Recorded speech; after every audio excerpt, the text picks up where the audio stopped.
Welcome to the Maine Basketball Rankings podcast. I'm your host, basketball data nerd Lucas McNally, and today on the show, we're going to change things up a little bit. More on that in a minute, but first, the season, if you haven't noticed already, has already started. Easton and Fort Fairfield are playing, as I speak, way up in the county. Why are they playing way up in the county, you may ask, 2 days after the hands-off period ended? Well, because up in the county, 70 years ago or whatever, they had they needed the kids to come harvest the potatoes. And so for the potato harvest, they would start early because they're going to miss a bunch of games in the middle during the potato harvest. Do they still do this?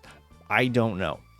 This was probably when they had every family had 11 kids, so they could go out and they could harvest the potatoes by hand and, put it in a bucket and then go listen, all huddle around the radio after the game. They still do this. A couple teams still do this. It seems to me that maybe, I don't know, I don't really know anything about the potato harvest, but maybe it seems like it's probably got more technology than it did 70 years ago, but they still do it. So Easton and Fort Fairfield kicked things off today. They kicked off practice a while ago, and they could have started earlier, I think the 13th or something like that. So anyway, they're playing right now on WHOU, so we're off and running. It's we'll have some harvest games for the next week and a half or so, and then everybody kicks off in earnest on September 3rd. So the schedules are already up on the site. They are riddled with errors because some schools, John Bapps, don't input their schedules in a timely manner, and they've got 4 games in there. So they're obviously going to play way more than that, and hopefully they will figure out when those are. And I'm begging people to put them in your schedules in the MPA website so I can pull all of them, and I don't have to hunt them down one at a time. So, as for today's show, really interesting show today. I've been looking forward to doing this for a while. We recorded this a week ago.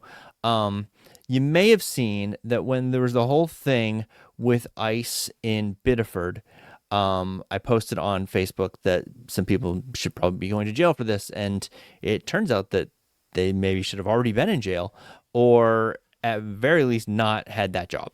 I think we could all agree that some people got hired that should not have gotten hired. But anyway, me posting something quasi-political pissed off a lot of people, and they were like, oh my gosh, I'm not following you, and some right-wing website got mad at me, or I don't know. And they're like, you're going to lose all your followers. And spoiler alert, no, that didn't happen. It was barely a blip. I lose more people when I say somebody is not going to make the playoffs. I get more people angry at me for that. But anyway, that got me thinking about this whole, the whole shut up and dribble thing. And, I put a lot of thought into it. Not a lot of thought. I put some thought into it. And my mother freaked out because she thought everybody was going to cancel. And then there was going to be no more podcasts. But as you can see, Ma, we're still podcasting. It's all fine.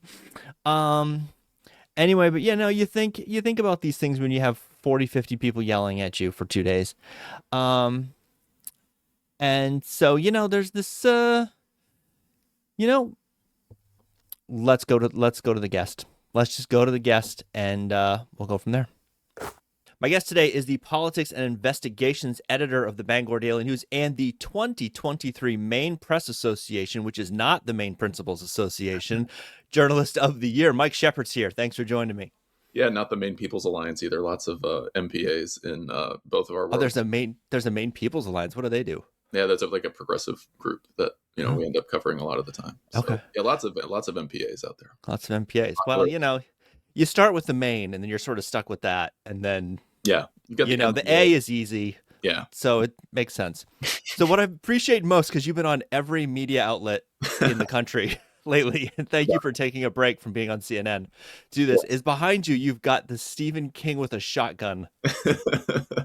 Just pointing at Jake Tapper or whoever the whole time. And every time I see it come across social media, I get a laugh out of it. Yes, we should unpack that. That is a cover of the Maine campus from 1970. So it's the college newspaper at UMaine awesome. That I ran for a couple of years. So when I was there, we had posters made of this to raise a little bit of money. Sure.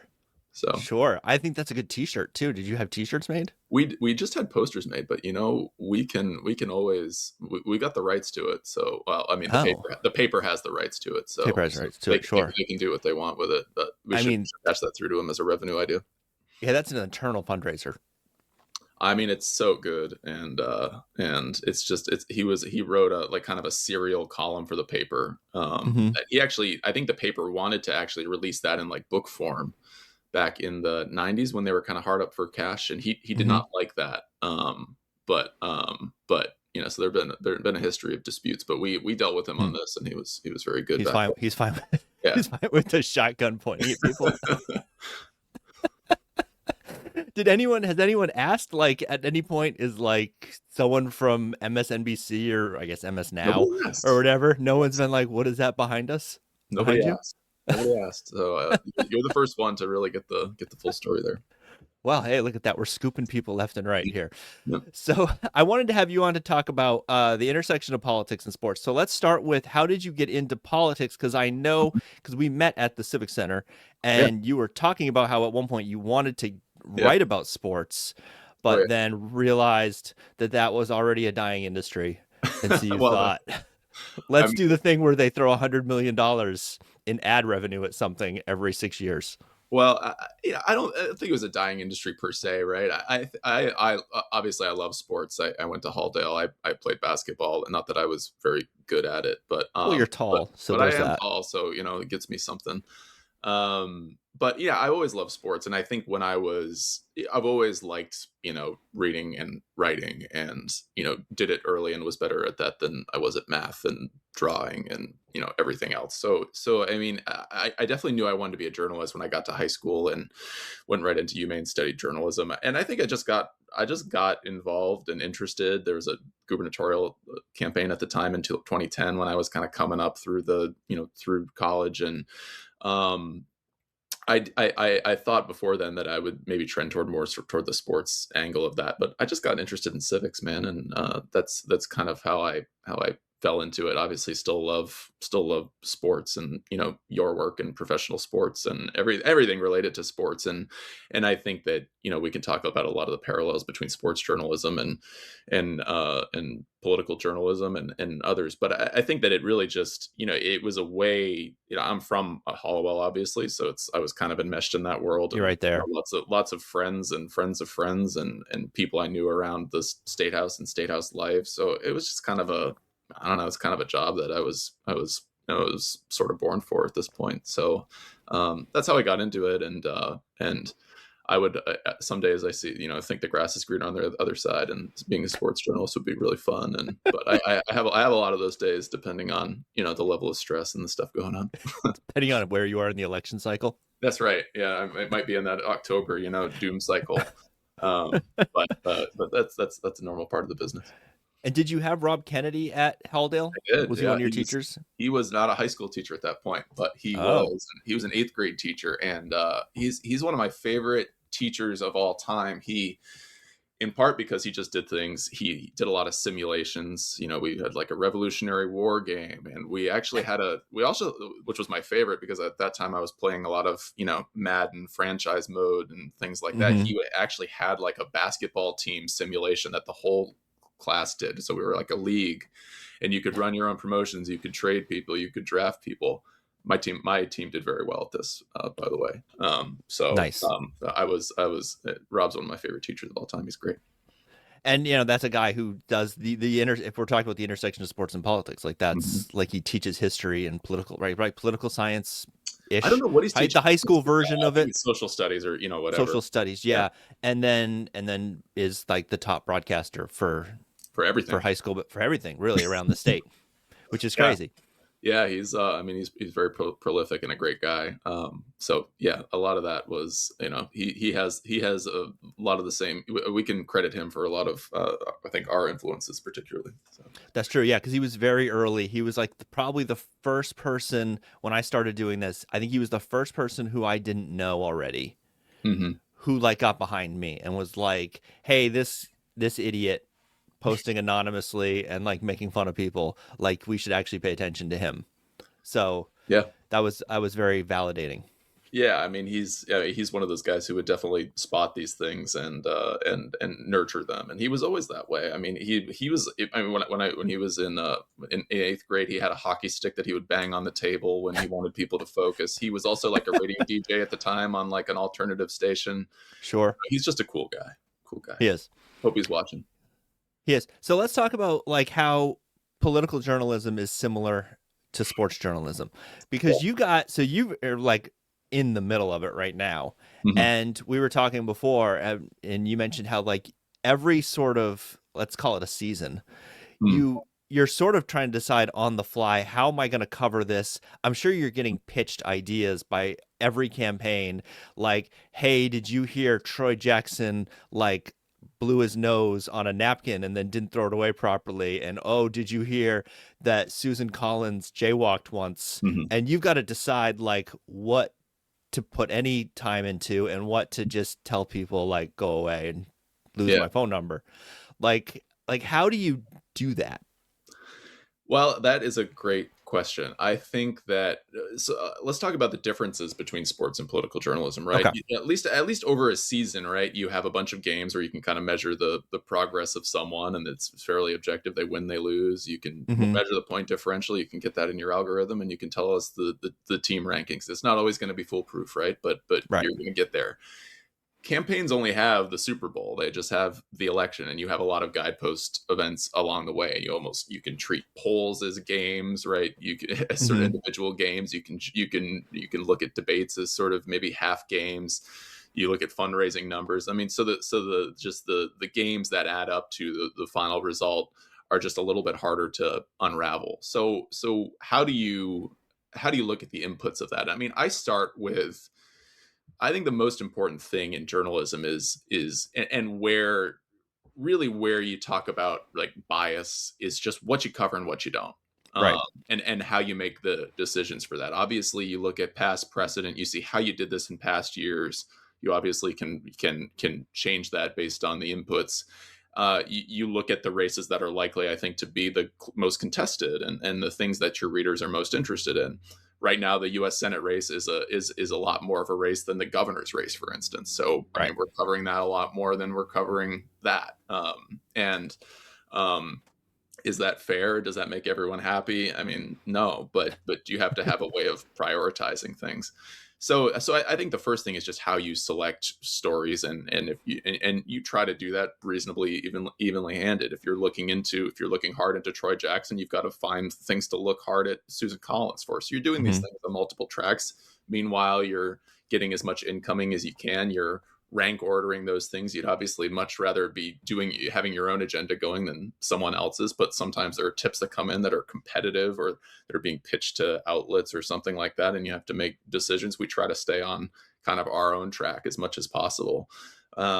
So that's where you want to be making your own decisions rather than people making them for you or covering something in a secondary fashion that comes out from somewhere else, with all the national attention around this race and all the reporters sort of Hmm. on that, right? It's been a big theme of this race going back to really last fall with Graham Platner and everything like that. So I think that's the first thing, and I think that's where people like to talk about media bias or objectivity or fairness. I think that's really where the most important part of the media is just what you choose to cover and what you don't, and Hmm. as long as you can if you can make rational decisions that you're comfortable with and that your readers are comfortable with, you'll be fine. So I think that it, it's not always clear where everything is, like it sometimes is in sports. I mean, you have a lot of Hmm. sort of objective measures to look at, and in politics, you have objective measures too. But it's all a little bit harder to pin down.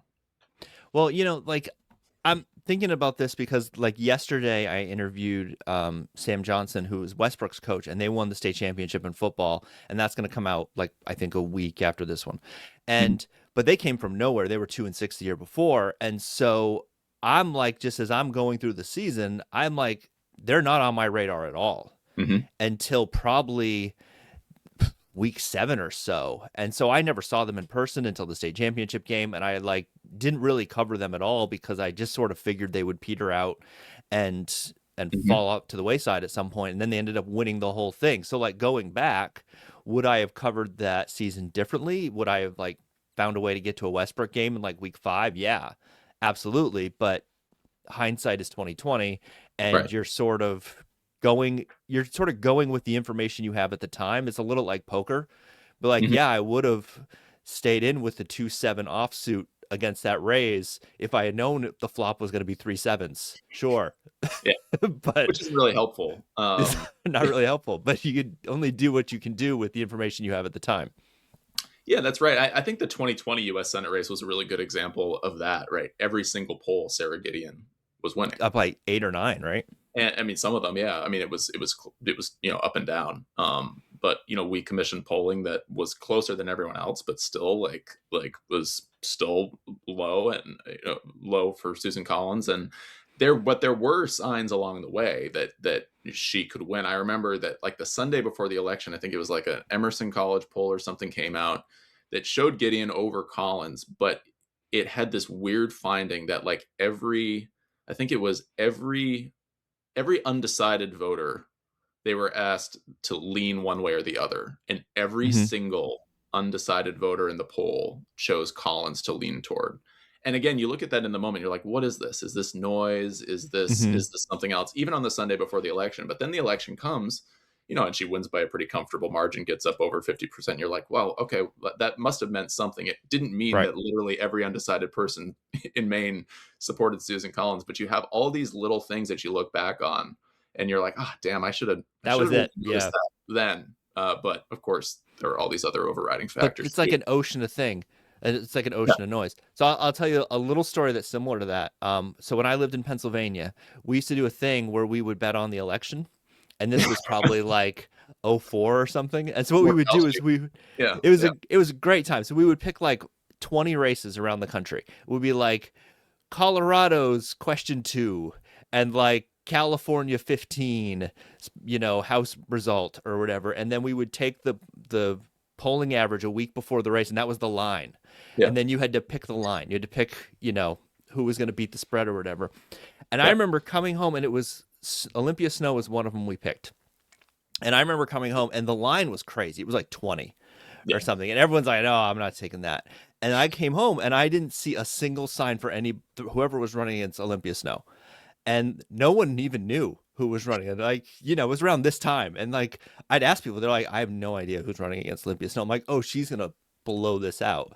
But that's a thing that you maybe wouldn't see if you like the polls miss completely and you'd have to be on the ground talking to people.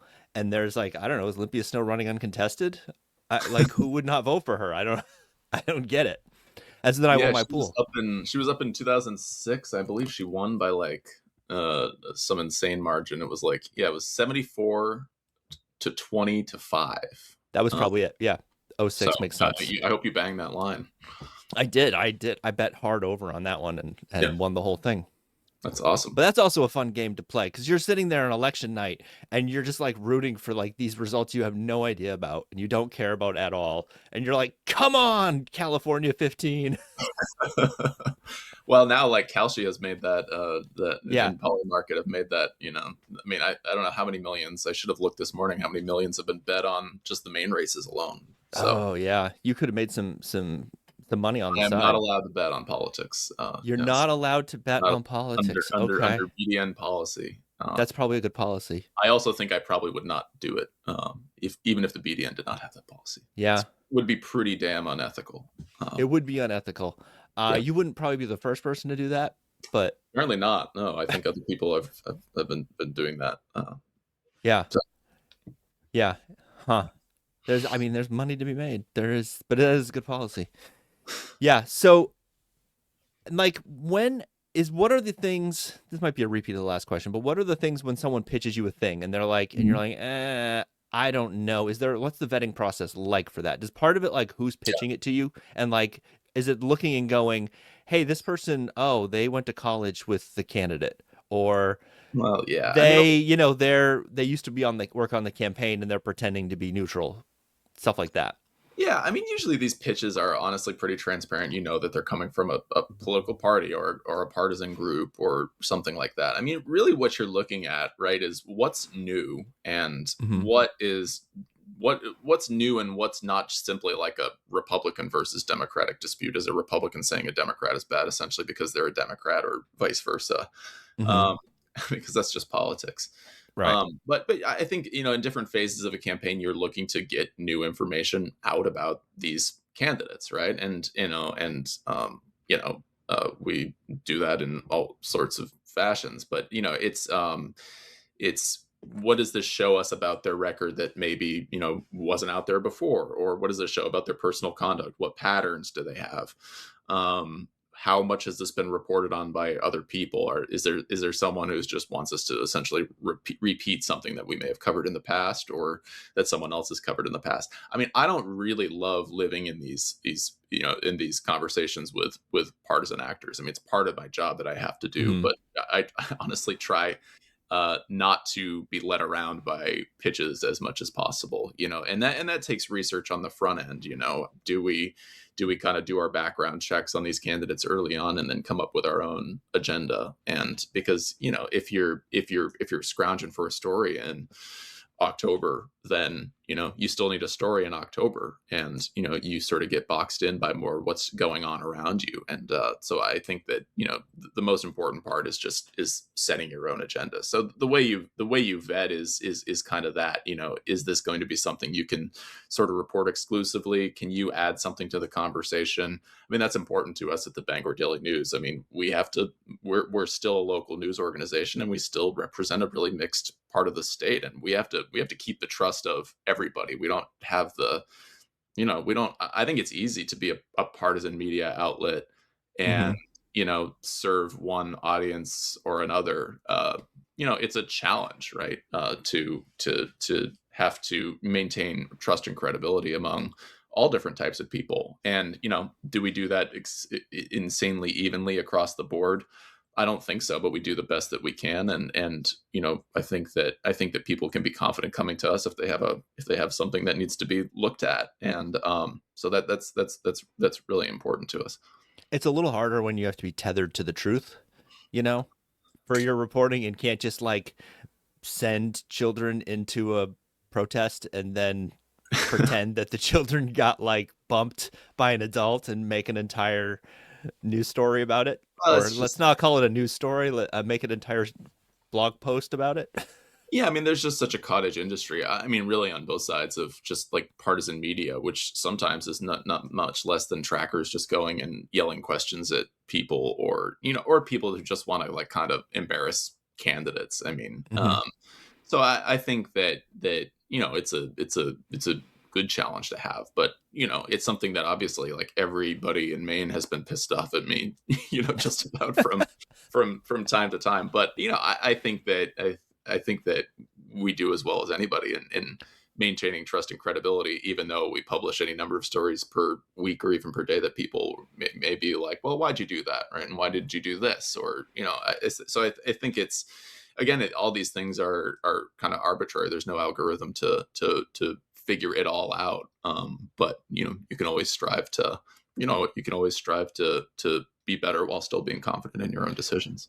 I mean, if you're not pissing off half the state half the time, then you're not really doing your job. If you're only Yeah. pissing off half the state all the time, then you're not doing it right.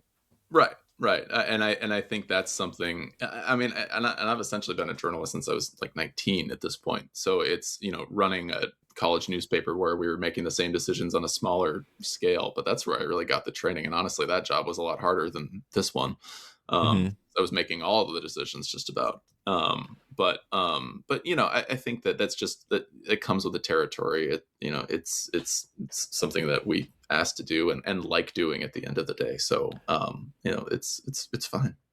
When there's these outlets or places like Collins Watch and stuff like that, they're like, oh, the Mhm. BDN is biased in this direction and that direction.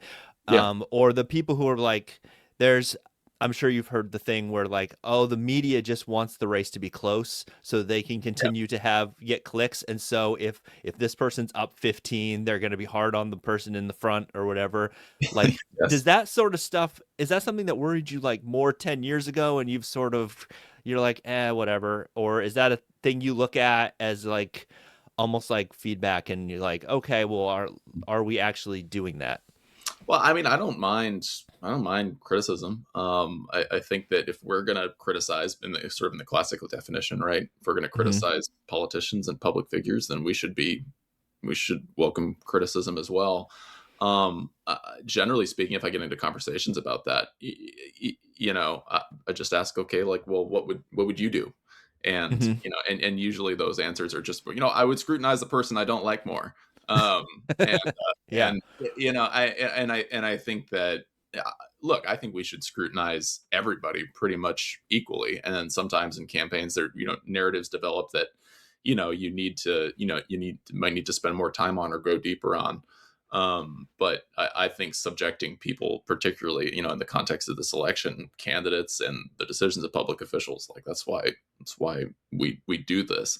And I think you look at this race, right? I mean, a lot of criticism over all the coverage of Graham Platner. I think part of that, and I not just our coverage, but other people's coverage, was that like we were learning everything about this man at one time, right? Literally everything. Yeah. Susan Collins has a long record of votes that you can take a look at and agree with or disagree with.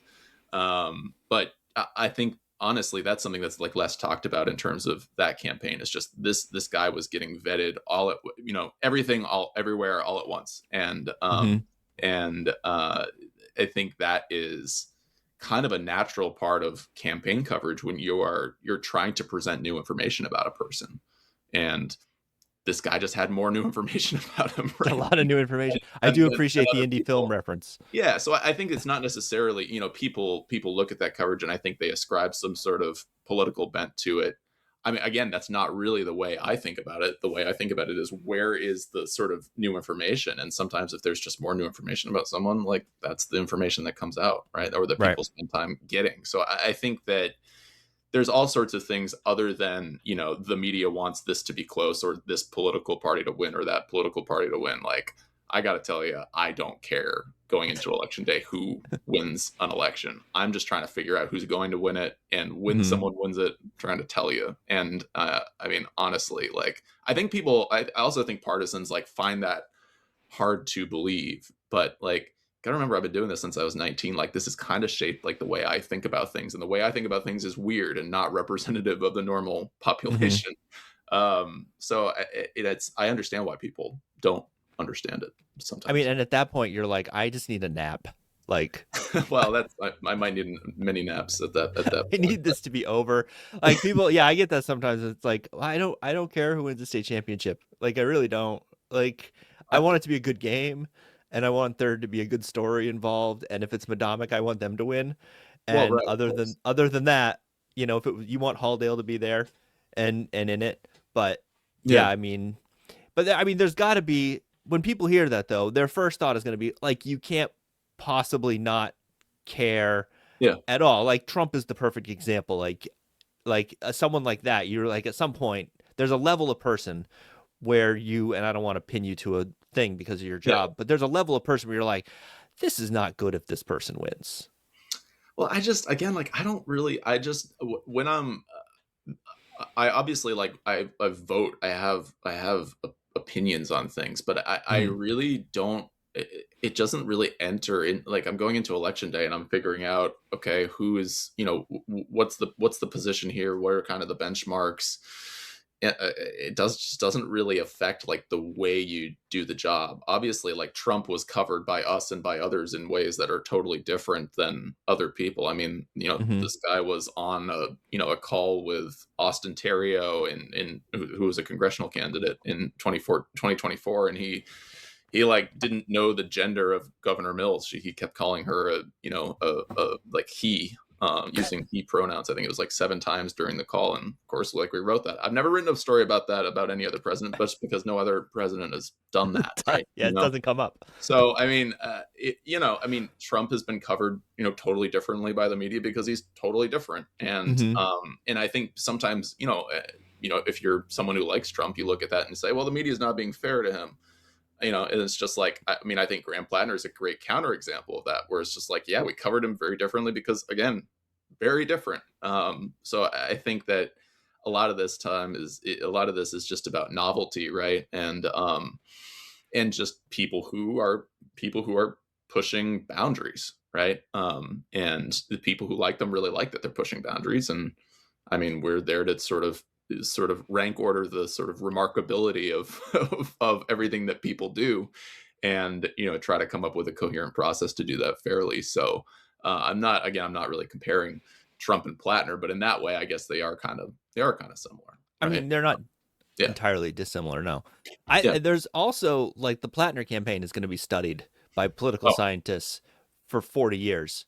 Like absolutely, it's an insane campaign in every way. And I saw him in person and I was impressed because he's really compelling in person. absolutely. Um but like you could write a book about Probably this. should, yeah. You probably should, there's probably you probably get a pretty good advance on it. You were on the front lines, you Yeah. know. You've got some some of the people. Yep. Yeah. There's probably some good money to be made there. You could keep going on CNN. Might be. Might be. Yeah. No, I think that. Yeah, I think that he was so much different than any other Maine politician, right? I think we're kind of Hmm. known for like boring politicians who kind of work their way up through the system. And I mean, there are obviously some exceptions to that, but generally speaking, right? People go from the legislature or to a big business into a high office, and just kind of, they Yeah. kind of they come up through the system. He was challenging that. Like none of us knew his name before he started at least thinking about this. I Yeah. think I learned his name maybe 2 weeks before he announced. I mean, and I was like, "Who is that guy?" And then immediately forgot about him. And then he came out, and They're with a like, oh. so yeah, I mean, he was serving, I think, a need for many Democrats right now to respond with what they feel is right, like the same anger that Trump and Republicans have kind of harnessed and Hmm. governed with.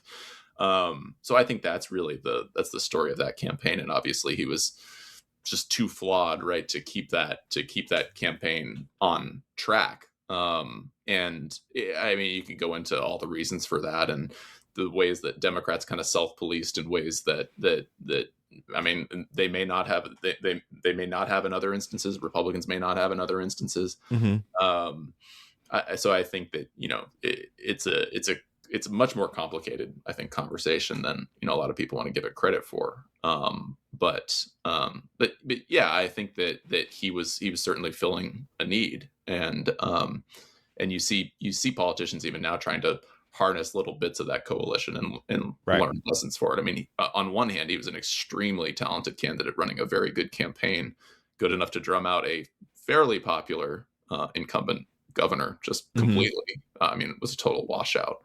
So Yeah, that campaign, like you would know this better than me, but that campaign looked like it never started.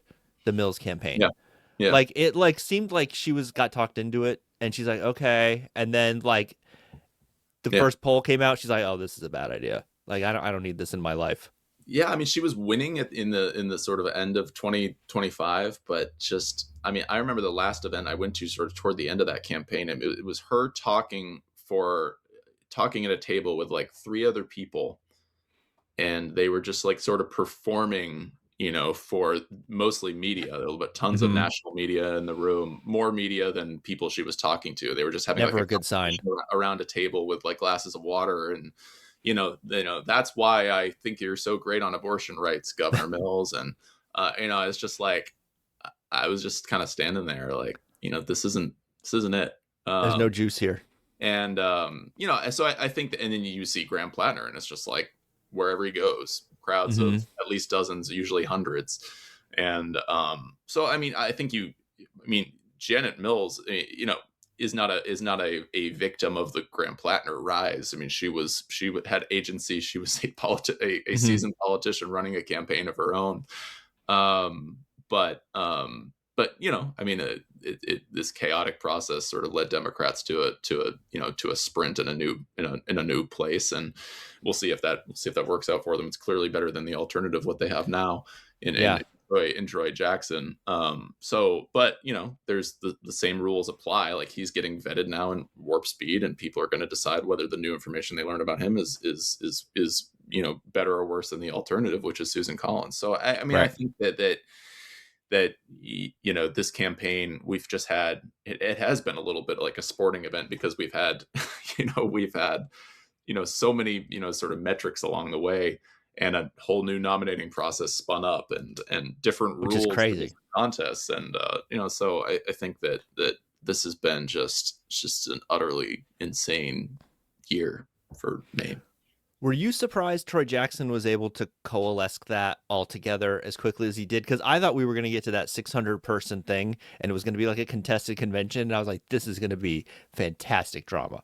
Well, But then it was just like, no, we're done. well, you talked about the media wanting somebody to be close, and I was So many clicks for you. I was looking forward to the novelty of like an actual contested convention. I was trying to figure out if I could get a press pass to it because I'm like, this will be fascinating. Well, which we don't really have any precedent for. I mean, this is like an old school thing. Like this is how they picked presidential nominees in like the early 1810s, yeah, and the 1800s, right? People got in a smoke filled room and they figured it out. And this wouldn't have been smoke filled, but because of woke.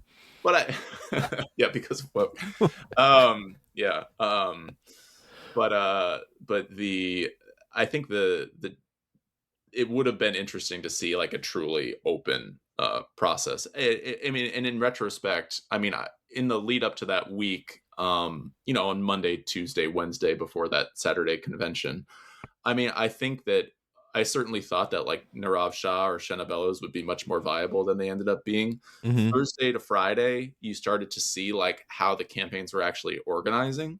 And, you can even go back in my clips and see like by Friday and early Saturday, it's just like Troy Jackson seems to be much more organized than everybody else. And by Saturday, every campaign, well, all the big campaigns had released these like slates of people who they were sending into the convention to try to get elected as delegates. And Troy's was just so much more organized. And we could kind of measure that by how much overlap there was on the slates relative to other candidates who honestly seemed to be picking people from like very expansive lists.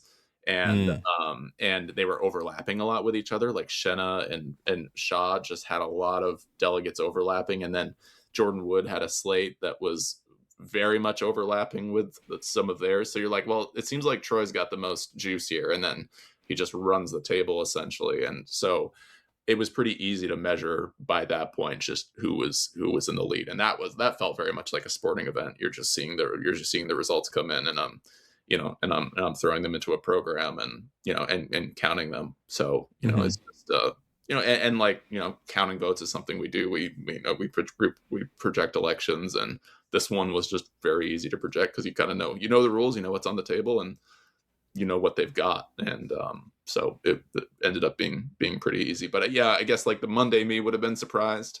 The Thursday, Friday me, not so surprised that it was. Yeah, I thought it was going to be.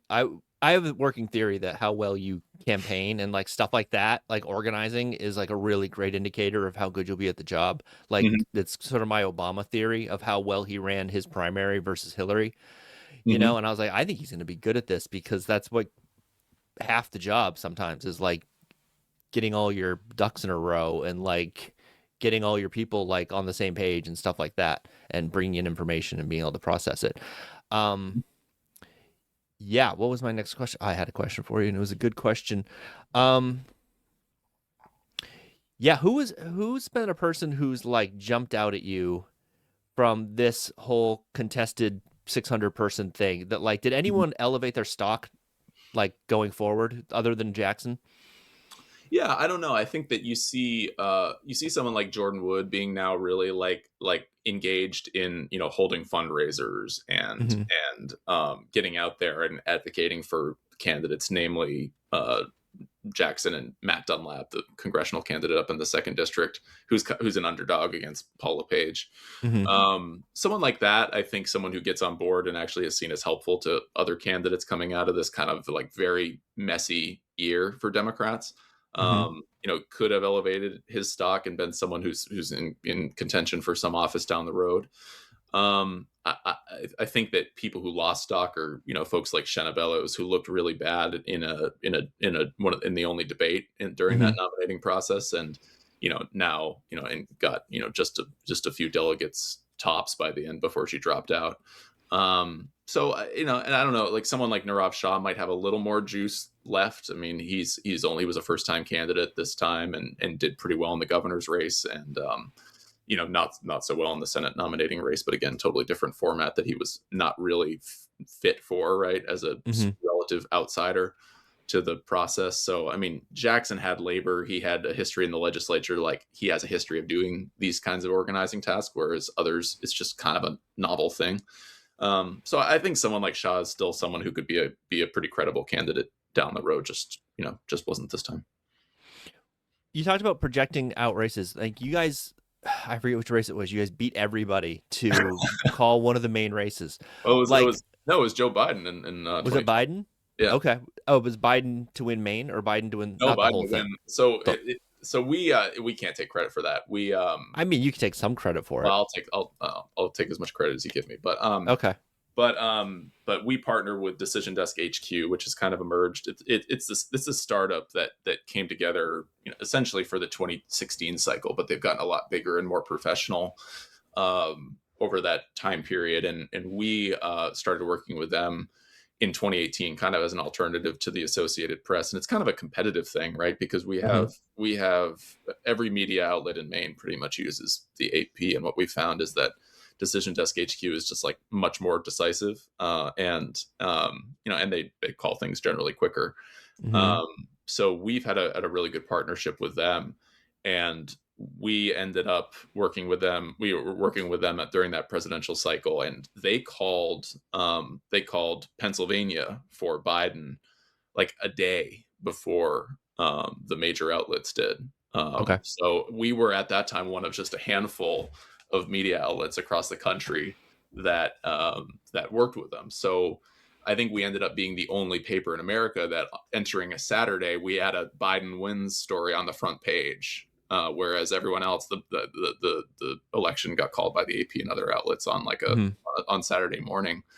And then everyone had the story set Sunday, so people were really looking for the cover of the Bangor Daily News that day. So it was just a very weird moment for us to be out there, and everyone listening can go and look at stories about that, just of how like kind of strange and lonely it was for us for a day. Not that we ever thought we were out there on a limb. It was just it was just weird that people were reading in the Bangor Daily News that the election was over, but they're like, CNN didn't say it. The New York Times doesn't say that. What the hell are you guys doing? What do these guys know? Understand those questions, but we were obviously right. I mean, a little bit of you has to think this can't be a Dewey defeats Truman thing. Well, we knew that, though. I mean, we knew that the votes in Pennsylvania. I mean, I ended up having to publish stories about like, this is why we think the votes in Pennsylvania, can't move, and why everyone else is being a little conservative when in a misplaced way. And it was all right, and we knew it was right. We had confidence in it, but it's still lonely to be out there with the biggest story in the world. Sure. A day before others are. So it's just we take very little credit for it. It's just having the sort of the credit to give us was like the boldness to just stick with it. And I mean, there's some boldness to that, because it'd be very easy to look around and go, yeah, maybe not. Let's hold off on this. Let's keep this in the queue. Well, and we're, I think journalists, generally speaking, I mean, we're just inclined to be conservative, right? When we when we don't know something, you want to have all the sources down, yeah. You defer to the sort of, okay, let's take a little more time, figure it out. But no, it was fun and strange, and a story to tell years down the line when newspapers are, I don't know, either gone or much changed.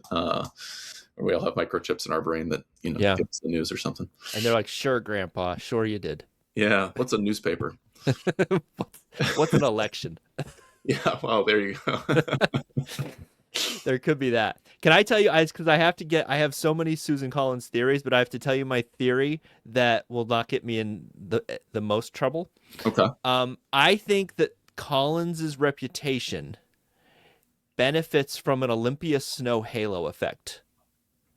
Because I think Olympia Snow was the true moderate, middle of the line Republican who could go either way, and everyone, like casual people who are just like like my parents or whoever, are like, oh yeah, Olympia Snow and Susan Collins, those are two female senators, and they're very similar, and so I think people attribute a lot of Olympia Snow's stuff to Susan Collins going forward.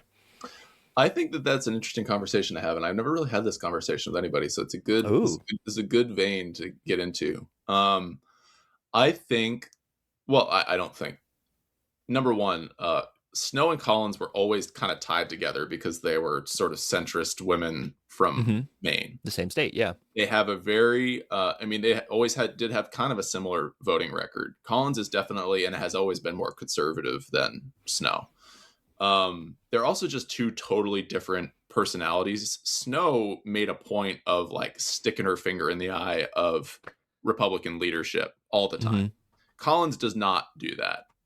She's someone who very much believes in working within the systems to sort of accumulate and exercise power for the Hmm. state. I think. I mean, I think it really mattered to her, right, that she stick around long enough to be chair of the Appropriations Committee. Snow didn't really have that incentive. I think Snow was more about how she was perceived in Maine, and won huge margins, as Collins did too in those Hmm. days when they intersected. So it's always been sort of the comparison between the two has always been kind of a lazy one. They also had like a heated rivalry between each other. Like they were not fans of each other. Huh. um that's a pretty famous thing, that of the era, that they obviously worked together a lot of the time. And I think Snow has actually been a host on the invitation of some Collins fundraisers this time. So they're still like kind of locked together, but they were, they're just two people who were never that compatible personally. So I think there's a lot to unpack there, but I think that the main thing to know about the difference between Snow and Collins is Collins has always been much more willing to kind of work within the system, and I think that's how she thinks she can accomplish the most for Maine. Not I'm not endorsing that. I think that's just Right. maybe just reading what she thinks. Is Snow more popular because the stick it in the finger of the establishment is more of a main vibe? I think that that is part of it. I also just think that Susan Collins is Kavanaugh changed Susan Collins and her perception Oh, in, 100%. and before Kavanaugh, it's like BK and AK, Hmm.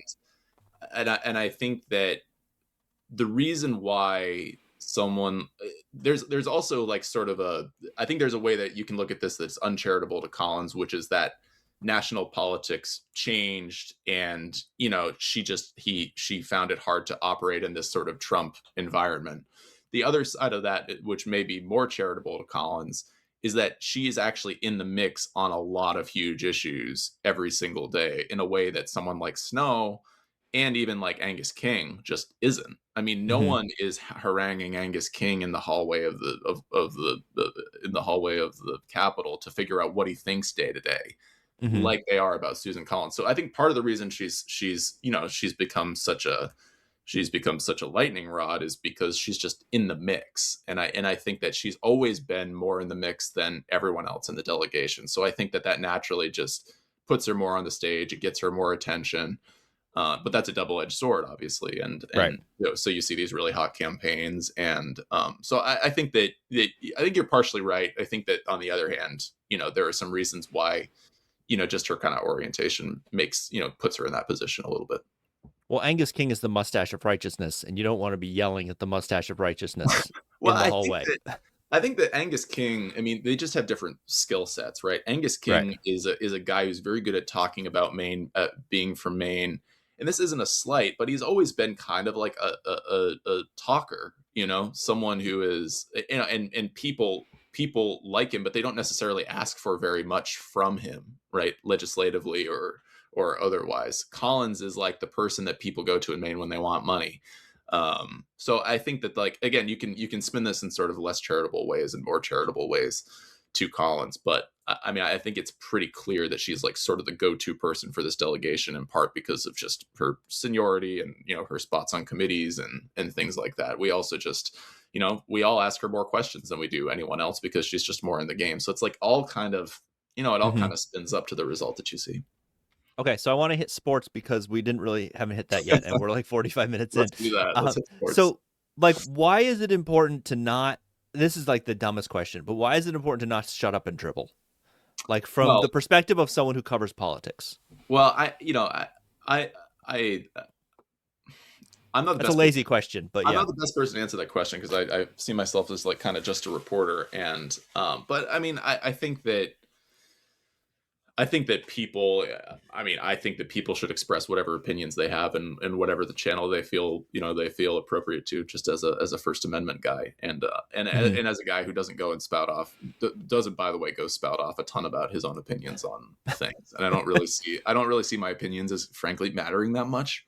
Mhm. And so, I think that the sort of shut up and dribble thing is like, well, if you're talking about something and you have bosses who don't like that you're talking about something, or that you're, that will sort of take care of itself. But if you have a Right. platform and you want to use it that way, and you people still want to buy your product at the end of the day, then why would you? So Say you don't have a boss, for there's example. ways that yeah, well, right, or you are your own boss. But I mean, I think it's all dependent. I mean, if I ran a restaurant or a grocery store, would I want political signs outside, saying, that how I felt about things? Like, I don't know. I don't think so. But again, I'm a journalist. I'm not someone who does that. So it's just, I think telling someone to shut up and dribble is just an intervention into,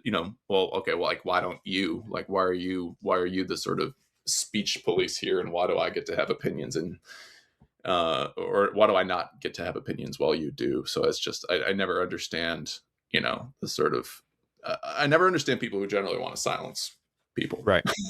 and I mean, fight the Yeah. idea, right? Yeah, it's dumb. And then people like the same people then came to my, like will come to my personal page and like complain about my opinions there, and I'm like, so you just want me to shut up because you don't agree with me. So that's part of it. But like I think people maybe don't realize how intersected, how much politics influences sports and vice versa. Like they're not, they can't exist on these two islands because Yeah. like the example I kept thinking of, and I can't for the life of me remember who it was, but somebody told me that their school board made a rule where the coach, if like a teacher from the school wants to be the coach of the varsity team, then they have to give it to them. And I'm like, that is the dumbest rule I've ever heard. But they're like, no, that's our rule. And then I'm like, well, that maybe explains why you guys don't win any games. But I mean, that's like an obvious example of where sports, like politics, is definitely influencing sports. Oh, absolutely. I mean, I see sports. I mean, honestly, I see sports as like the embodiment of a lot of the issues we talk about in and around politics, or just civic life, right? Like Hmm. demographics. I mean, my school, Halldale, has like, has been graduating classes down in the 40s and 50s relative to like the 90s, and that's like not a part of Maine that you would see as like, shriveling up and dying. No, It's a relatively wealthy community next to a city and less than an hour from Portland. So, I mean, I think it's an embodiment of, why do they have to rejigger the classes all the time in all the sports? Well, it's because we're not producing kids. And, and why are we and not producing kids? well, it's because there's so many challenges in having kids in rural environments, but it's not just rural environments, right? I mean, I think Portland and Lewiston are the only school districts that are actually growing in this state, and even then it's like not as much as you might think. So I Right. think that Maine's challenges are often embodied by, I mean, now you have cooperative teams in Millinocket and East Millinocket. 30 years ago, that would be like, that would, people Insane. would rather would rather, they just would not want to be seen as cooperating with the people They're in East. thinking of combining Caribou and Presque Isle. Yeah, I mean, they're going to, like, we are going to need to do these things just out of necessity in a lot Hmm. of these areas over the next, I don't think like we're talking 10, 20 or 30 years. Like, I think we're talking 10 years Yeah. in a lot of these places. So, I mean, I think sports, being able to field a basketball team at Forest Hills is a really important thing for that For community. like, oh, 100%. And it's always been a challenge, right? They're, going out to Vinyl Haven to play games or whatever. But this is when a town can't do that anymore, or when they have to close that school. Not only is it something that, causes a challenge to kids who are going to have to be bused God knows how long over to Greenville or to Bingham, Hmm. if you're talking about a Forest Hills, I don't, it's not in danger of closing at this point right now, but I'm saying if that were to happen, right? Um, this is a big hit for a community to not have a school in it, and there are places making those decisions right now. Hmm. Um, so we covered in Topsfield, which is just about maybe arguably the most rural place in Maine, just closed their little school, and kids are going to have to be bused 30 45 minutes in one direction. I mean, sports has everything to do with that, and and we're already seeing the results of that, the super conferences, the double A's, and Hmm. in the town, in the schools that are falling down the tiers, and places that are having to travel longer to play teams that they're competitive with. I mean, like, this is all just part of Maine's big demographic story. Honestly, I think it's like the strongest way to illustrate it too. Yeah, and then like the thing where this started was I was talking about the Biddeford ice thing, and I'd heard from at least one coach, and I'd heard from others previously. They're like, do these people realize that if ice is out on the streets, like our kids can't come to practice because like we can't like penalize our kids for not showing up for practice if there's an ice van like outside their front door, because they're just not coming out for practice because these are kids of color, and they are scared, and why wouldn't they be scared? And if you're Portland, if you're Biddeford, if you're any of these Lewiston, any of these communities like this, like that's a real thing. That's a real world thing that is definitely impacting your ability to play basketball. Well, and this is a new thing for Maine to confront, right? I mean, a lot of the people like imbuing this news, just like they're from places like our places, right? Where these Hmm. are kind of homogenous communities, and Maine's still a very very white state. So I think that, Yeah. like, what we're seeing here is that different places in the state have different strengths, weaknesses, problems, and I think that's we're sort of reckoning with this in real time. And I mean, again, I mean, even the example you raised, like, I think there are things that have sports connections to sports, or sports things that have connections to politics that people just haven't ever really thought about. And so I mean, maybe that's part of it too, just the novelty of it all. And then the other thing is, the MPA is at least indirectly funded by tax dollars. I mean, So fairly directly. I mean, really. I yeah. mean, and they're not. I mean, I think that the MPA is obviously a private entity, but how private can they be when they essentially control, such a big part of what our public schools do? Hmm. Um, so I've always sort of seen them as a quasi public entity. I mean, principals are public officials who pay dues to them. Yeah, I mean, the MPA is certainly I mean, this is what they do. Right. They do a little bit of lobbying in the state house, and we see them there, but for all intents and purposes, they're an athletic organization. Yeah, and I mean, like, I don't really need to get dragged into the whole trans sports thing because, dear God, but I mean, they got dragged into that by the Trump administration, and there's not really a way they could say, well, this doesn't involve us, or we don't politics. We're just sports. We can't get involved in politics because there's no way to separate those two things. Well, I will say, for years before this, they had their own policies on They still this, do. and they actually wanted more guidance from the state on this. Hmm. So they wanted kind of an up or down from the state on. Sure. I think in part because they don't want to make their own decisions on this. I mean, I mean, who would want to really? they're trying to satisfy a difficult constituent group as well. I mean, different principals in different parts of the state are getting pressure, just like anyone else is. Like, school boards are much different, much differently constructed in Holton or Hodgdon than they are in Portland.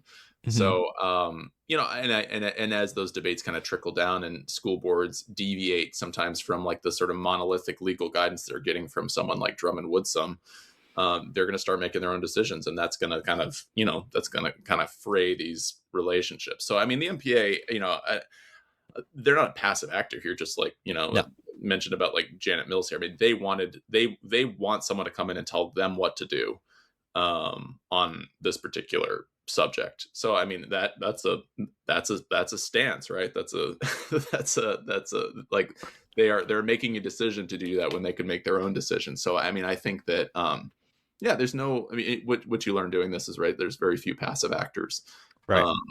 in sports politics, and and I think this is a good example of that. And I think one of the MPA things I've learned about the MPA is their vibe is we don't want to be setting an agenda. We want the agenda to come up from the schools. Mm-hmm. And like so many times on shot clocks, the MPA people have been like, "Yeah, we'll turn on the shot clocks. We don't care." Like, Yeah, they're right there at the civics. They're right there at the Civic Center. We turn them on. Sure. Yeah, I mean, they're sitting right there. I mean, they need them for the college games that they host. So, I mean, I think that they, I mean, I've always seen the MPA as a very conservative organization, right? Like, they do not make big moves. I mean, like, still haven't figured out dunking yet. We mostly sorted that out. Yeah, but it comes up from time to time still. Yeah. And we don't have to derail the show at minute 56, talking about the MPA and dunking, but which we could, by the way. That's pretty standard for this show. but yeah, I mean, they make very small steps. It's incremental change all the time, and I think that's partially a Maine thing, but it's also because they just have they have a lot of different schools with a lot of different audiences to satisfy, and they've mostly hung together. You haven't seen places protest like the MPA to start their own, like little league in the corner of the state. So I mean, I guess on one hand they've done a very good job at holding this together. You'll see some teams splinter off. NYA just splintered off but that's like we have other priorities and we're going to go join this other thing because we've got these other sports that the MPA doesn't offer, and it's just a better fit for us. Right. And like Hyde did the same thing. Well, that was for much worse reasons that Hyde left. And Hyde was always it was always a weird fit. We back in the day played Hyde, and I mean they recruited, right? They they had some really good players, basketball players, particularly in like the early 2000s. But and I think that that's the I mean, yeah, those splintering off was not for political reasons or anything like that. I mean, I think what the MPA has done is pretty impressive. I mean, navigating all these controversies and and different aspects, and basically not losing any sort of core schools from core sports is pretty impressive. Yeah, I mean, they could have easily lost like a Thornton Academy somewhere. Oh yeah, someone huge like that. Did you ever play on the Hyde rubber court? Hyde was out of Class C by the time I came in. That must have been right around the time that but yeah, they weren't. Were they down to D then at that point? I don't remember. I'd have to go back and look when I was playing like 09, 10 through 12. Then they might have been gone by then. I think they were gone by then, but we would play the schools that were still in it. Waynfleet, they were obviously still in. Trape, but Trape is not even private. It's essentially a public school. Right. So, I mean, but yeah, I think Gould was still around at that time. Gould's still there. So, yeah, it was always like Waynfleet, Gould, Hyde, were the schools that like didn't quite fit. Cause that rubber court, not to derail the show why not? They had they have this rubber court. I think they still have it. And you just didn't want to go for a loose ball. Yeah. Because you just stick. Yeah, you're not going to slide across the floor. No. I never played there, but I played on some other rubber courts, and it does definitely change change your level of scrappiness for sure. It changes your thinking for sure. Yeah. All right. So I have one more question for you. This is a question I ask everybody. Yeah. If they're going to, let's say they put you in charge of the MPA, not the Maine Press Association. Oh man. Okay. But the Maine principal, or the other one, the Maine Progressive Alliance, whatever, People's Alliance. They put you in charge of the Maine Principals Association for one day. You have executive order power. You have the power Trump thinks he has to make unilateral change. And then they have to do it. Yeah. What do you do? Oh man, that's a good one. I want the winners of each. I want to see, after the state championships are given out, I want to see all the state champions play each other. Nice. Like all the conferences in a tournament, and see if like we can get some C's to beat A's and things like that. I want after the real tournament, I want like a super tournament. I like it. I've been pitching this for years. Yeah. And I think they should do I think LL Bean should sponsor it, and this should be for a fundraiser for charity for like to just fund the, booster clubs or whatever. And I think you take 16 teams, you take the 10 regional champions, and you take 6 at-larges Yeah. of just teams that like Wyndham this year lost in the quarterfinals. They were the 1 seed, 2-time defending champs, lost in the quarterfinals. You take a team like that, Hmm. and as your 6 at large, and you just go. Yeah. And maybe Valley gets blown out, but maybe they don't.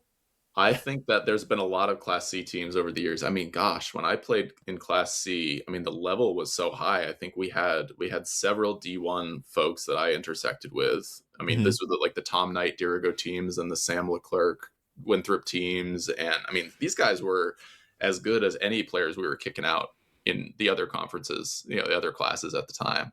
Mm-hmm. So I mean, I think that obviously mostly A's and B's are going to dominate, but I think that you can look back through history and find some C's and even some D's. I mean, Yeah. I think those Nick Pilot Valley teams would have done pretty well under this construction back in the day. So And it would just draw so well. And oh there's like 5 weeks between the tournament and spring sports where nothing's happening yeah, because it's still snowing. I think people would be into this too. Oh, they would love it. It I would mean, it I would don't. I don't do know. I so don't great. know. Is there the time for like that sort of 16 team construction? There might Certainly. not be. Yeah, but Or I there but might I there might not be. I think that at least we should get like a mini tournament there, Hmm. and Well, the reason I said 16 is you've got your 5 champions, and so you've automatically, makes the bracket hard. it So does. Yeah, you got to add to it. you don't want to give anyone a bye. Yeah, you need to fill the bracket out a little bit. So you got to figure out how to do that. But Yeah. So you either go to right. 8 and have 3 at large, or you go to 16 and have 6 at large. I think that it would be a great draw, and you could knock that out. I mean, you could knock that out in a week. Yeah. So there's Yeah. I mean, it's not a real tournament, so you could play on back-to-back days. I think it should be a real tournament though. Like the person who wins that, I mean, they That's are a the bit. real. They are the real. They are the That's real true. state champion. That's a good Um, trophy to have. so I mean, I think everyone would want that, and Yeah. and like even the D's will be happy to. I think like just go test themselves because like you just never get a chance to play teams out of class Mhm. anymore. Really, I I talked to think, someone from Valley at the Coney Summer League, and they're like, "Yeah, we know we're going to get beat in most of these games, but this is why we play these games so we can blow out everybody in February. I Like love this is playing. the thing." Yeah, I love playing at the Coney Summer League because it's like it's the only chance you get to see some of these guys, and Hmm. you like they're just a town over, so you know them, but you just never really get to play them. So Yeah, I think it's if fun. You people, got 3 yeah, games going at once. It's great. I think we gotta make it happen. All right. So what do you need? I mean, obviously people can find you at the Bangor Daily News, Yeah. where you're posting 82 articles a day about the Senate race and whether or not Troy Jackson threw a water Yeah. bottle at someone, and then maybe it was a Pepsi bottle. Who knows? you know. Where else can people find you? Yeah, you can find me on Twitter, Mike Shepard, ME. You can also email me, Mike Shepard, M Shepard, sorry, at BangorDailyNews.com. And then occasionally on CNN. Yeah, and you can find me. You can just find me around. I'm here, man. I live in Augusta, and I'm out and about. Cool. Thank you so much for doing this. All right, thanks. I'll see you. See ya. Okay, that's the show. Thanks to Mike Shepard from the Bangor Daily News. Always great to talk to him. I met him at the Civic Center where I was still anonymous. It was after I had a press pass and no one, like a few people knew who I was, and I sat way up in way up in the corner and watched games from there. And he noticed I was there and then said, like, messaged me on Twitter and was like, "Hey, can I come up and hang out?" And I was like, yeah, sure, totally. Because, you like to meet people. And so I've known Mike for a long time, and he's a great guy. And part of me thinks he will someday make a pivot, make a heel turn into being a sports reporter or something to that effect. Anyway, so thanks to him for coming on. That's the show.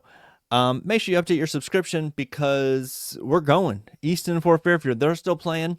I don't have a score yet, but we're going to have more. I don't think anybody plays tomorrow, but more games. And then September 3rd. We're going to hit it hard.